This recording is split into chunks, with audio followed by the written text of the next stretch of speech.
નમસ્કાર મિત્રો, મારું નામ આરતી છે. મારા લગ્ન અજય સાથે થયા હતા. અજય એક પ્રાઇવેટ કંપનીમાં નોકરી કરતા હતા. લગ્નના 2 વર્ષ પછી અમારા ઘરે એક દીકરાનો જન્મ થયો, જેનું નામ અમે આયુષ રાખ્યું. પણ એક સાંજે અજય ઓફિસથી બાઇક પર ઘરે પાછા આવી રહ્યા હતા ત્યારે એક બેકાબુ ટ્રકે તેમને ટક્કર મારી દીધી. હોસ્પિટલ પહોંચતા પહેલા તેણે દમ તોડી દીધો.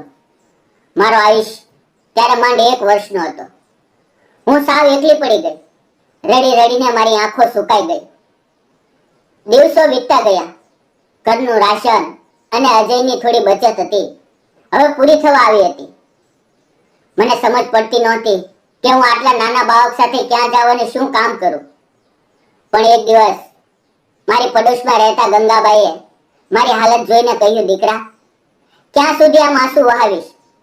અજય હવે પાછો નહીં આવે. આ દીકરાના મોઢા સામે જો. એના માટે તારે મજબૂત થવું પડશે. મેં રડતા અવાજે કહ્યું, બા, હું કામ કરવા તૈયાર છું, પણ આટલા નાના દીકરાને મૂકીને ક્યાં જાઉં? મને કોણ કામ આપશે? ગંગાબાઈએ વાલથી મારા માથે હાથ ફેરવ્યો અને કહ્યું, તું ચિંતા ન કર. મારી ઓળખાણમાં એક ભાઈ છે જેને કપડાની નાની ફેક્ટરી છે. ત્યાં સિલાઈ કામ અને પેકિંગનું કામ છે. તું આયુષને મારી પાસે મૂકીને ત્યાં જજે. હું એને સાચવીશ. તું ત્યાં કામ પર લાગી જા. બીજે દિવસે હું ગંગાબા સાથે એ ફેક્ટરી પર ગઈ. ત્યાં મારી મુલાકાત ફેક્ટરીના માલિક સાથે થઈ. તેનું નામ માનવ હતું. તે ઉંમરમાં મારાથી થોડા મોટા હતા, પણ તેમની આંખોમાં એક અનોખી શાંતિ અને સજ્જનતા હતી. તેમણે મને ફેક્ટરીની ઓફિસમાં બેસાડી અને શાંતિથી પૂછ્યું, તમારું નામ આરતી છે, બરાબર ને? ગંગાબાએ મને તમારા વિશે બધી વાત કરી છે. તમારે ચિંતા કરવાની કોઈ જરૂર નથી. અહીંયા બધી મહિલાઓ જ કામ કરે છે. મેં ધીમેથી કહ્યું, જી સાહેબ, પણ મને સિલાઈ કામ બહુ સારું નથી આવડતું, પણ હું શીખી લઈશ. માનવ સહેજ હસ્યા અને બોલ્યા, કોઈ વાત નહીં. શરૂઆતમાં તમે તૈયાર કપડાના પેકિંગ અને ચેકિંગનું કામ કરજો. જેમ જેમ ફાવશે તેમ સિલાઈ પણ શીખી લેજો અને પગાર તમને દર મહિનાની 1લી તારીખે મળી જશે. કોઈ તકલીફ હોય તો મને સીધા કહી શકો છો. મિત્રો, તેમનો આવો સરળ અને આદરપૂર્વકનો સ્વભાવ જોઈને મારા મનનો ડર સાવ ગાયબ થઈ ગયો. હવે હું રોજ સવારે આયુષને ગંગાબા પાસે મૂકીને ફેક્ટરીએ જવા લાગી. કામ બહુ અઘરું નહોતું, એટલે હું મારું મન લગાવીને કામ કરતી. ઘણીવાર માનવ સાહેબ ફેક્ટરીના રાઉન્ડ પર આવતા. મારી સામે જોઈને હળવું સ્મિત આપતા. તેમની નજરમાં કોઈ ખોટો ભાવ નહોતો. પણ એક દિવસ અચાનક આયુષને બહુ જ તેજ તાવ આવ્યો. ગંગાબાએ ફેક્ટરીના નંબર પર ફોન કરીને મને જણાવ્યું. હું ગભરાઈ ગઈ અને તરત જ સાહેબની કેબિન તરફ દોડી. મારું આખું શરીર ધ્રુજતું હતું. માનવ સાહેબે મને ગભરાયેલી જોઈને કહ્યું, આરતી, શું થયું? તું આટલી ગભરાયેલી કેમ છો? મેં કહ્યું, સાહેબ, મારા દીકરાને બહુ જ તાવ આવ્યો છે. ગંગાબાનો ફોન હતો. મારે ઘરે જવું પડશે. મને અડધા દિવસની રજા મળશે? મેં રડસમ અવાજે પૂછ્યું. સાહેબે ટેબલ પરથી પોતાના કારની ચાવી ઉઠાવી અને બોલ્યા, રજાની વાત પછી પહેલા ઘરે ચાલ. આ સ્થિતિમાં તું એકલી કેવી રીતે જઈશ?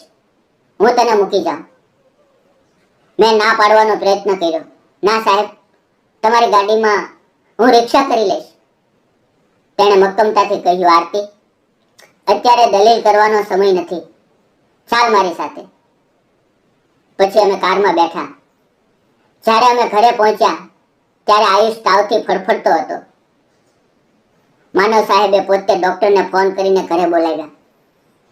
ડોક્ટરે ઘરે આવીને આયુષને ઇન્જેક્શન આપ્યું અને દવાઓ લખી આપી.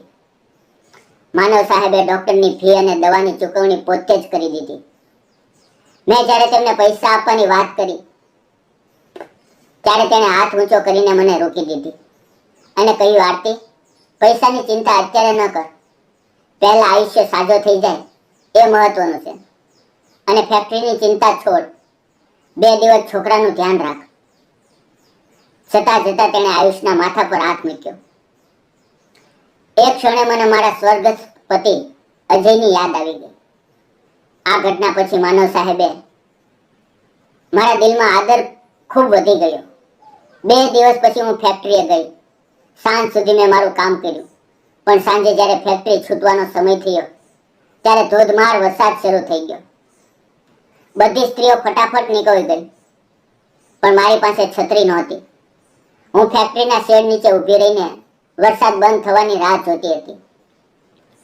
ત્યાં સાહેબ પોતાની કાર લઈને આવ્યા અને કાચ નીચે કરીને બોલ્યા, આરતી, વરસાદ બંધ થાય તેમ નથી, ગાડીમાં બેસી જા, હું તને ઘરે મૂકી જાઉં. વરસાદ ઘણો હતો એટલે હું ના ન પાડી શકી. ગાડીમાં આખા રસ્તે અમે શાંતિથી બેસી રહ્યા. જ્યારે અમે મારા ઘરે પહોંચ્યા ત્યારે વરસાદ હજુ પણ ચાલુ જ હતો. મેં વિવેક ખાતર કહ્યું, સાહેબ, વરસાદ બહુ છે, અંદર આવીને ચા પીને જાઓ. તેમણે થોડી ક્ષણ વિચાર્યું અને કહ્યું, ભલે. તેઓ ઘરમાં આવ્યા અને પ્લાસ્ટિકની ખુરશી પર બેઠા. હું આયુષને ગંગાબાના ઘરેથી લાવીને માનવ પાસે બેસાડ્યો. હું રસોડામાં ચા બનાવવા ગઈ. જ્યારે હું ચાની ટ્રે લઈને બહાર આવી ત્યારે જે દ્રશ્ય મેં જોયું તેનાથી મારી આંખો ભરાઈ આવી. માનવ ખુરશી પરથી નીચે જમીન પર બેસીને આયુષ્ય સાથે રમી રહ્યા હતા અને આયુષ ખડાખડ હસતો હતો. અજયના ગયા પછી મેં આયુષને કોઈ પુરુષ સાથે આટલો ખુશ ક્યારેય જોયો નહોતો. મેં ચાનો કપ આપતા ધીમેથી કહ્યું, સાહેબ, એક વાત પૂછું? તમે અમારા જેવા ગરીબ લોકો માટે આટલું બધું કેમ કરો છો? માનવે ચાનો કૂટડો ભર્યો, લાંબો શ્વાસ લીધો અને ભીની આંખે મારી સામે જોઈ અને બોલ્યો, આરતી, આજે સાહેબ નહીં પણ એક સામાન્ય માણસ તરીકે વાત કરું છું.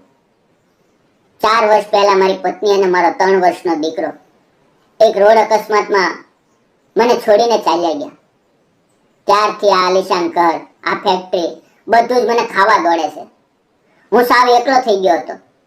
તેમણે ચાનો કપ બાજુ પર મૂક્યો અને ગંભીર અવાજે પોતાની વાત આગળ વધારી. જ્યારે મેં તને ફેક્ટરીમાં પહેલી વાર જોઈ ત્યારે મને તારામાં મારી પત્ની જેવો ભાવ દેખાયો. અને આયુષ, એને જોઈને તો મને મારો દીકરો યાદ આવી ગયો. હું આયુષને અનાથ અને તેને વિધવા તરીકે નથી જોતો. હું તમારા બંનેમાં મારું ગુમાવેલું કુટુંબ જોઉં છું. આટલું બોલીને માનવ ઊભા થયા, મારી નજીક આવ્યા અને ખૂબ જ આદરપૂર્વક મારો હાથ પોતાના હાથમાં લીધો. તેમની આંખોમાં સાચો પ્રેમ અને પવિત્રતા હતી. તેમણે પૂછ્યું, આરતી, શું તું મને આયુષનો પિતા બનવાનો હક આપીશ?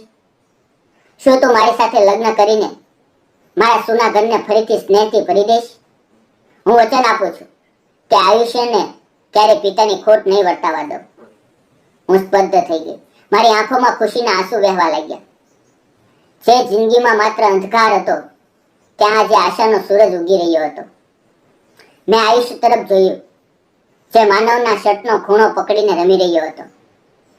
મેં ધ્રુજતા અવાજે કહ્યું, મને અને આયુષને તમારા જેવા સાચા માણસનો સાથ મળે એનાથી મોટું ભાગ્ય બીજું શું હોઈ શકે? મારો જવાબ હા છે. થોડા દિવસોમાં ગંગાબાની હાજરીમાં અમે સાદાઈથી લગ્ન કરી લીધા. મિત્રો, આજે હું ફેક્ટરીમાં મજૂરી નથી કરતી, પણ માનવના ઘરની લક્ષ્મી બનીને રહું છું. આયુષ્યને એવા પિતા મળ્યા છે જે એની દરેક નાની ઈચ્છા પૂરી કરે છે. અમારો ભૂતકાળ ભલે દુઃખદાયક હતો, પણ અમારું વર્તમાન અને ભવિષ્ય હવે પ્રેમ અને ખુશીઓથી મહેકી રહ્યું છે. મિત્રો, તમને શું લાગે છે? કપરા સમયમાં એકબીજાનો સહારો બનીને નવેસરથી જિંદગી શરૂ કરવાનો અમારો આ નિર્ણય સાચો હતો કે ખોટો? કોમેન્ટમાં જરૂર જણાવજો. અને વાર્તા સારી લાગી હોય તો લાઈક જરૂર કરજો. ચેનલને સબસ્ક્રાઇબ કરવાનું ભૂલતા નહીં. ધન્યવાદ મિત્રો. ફરી મળશું આવતીકાલે.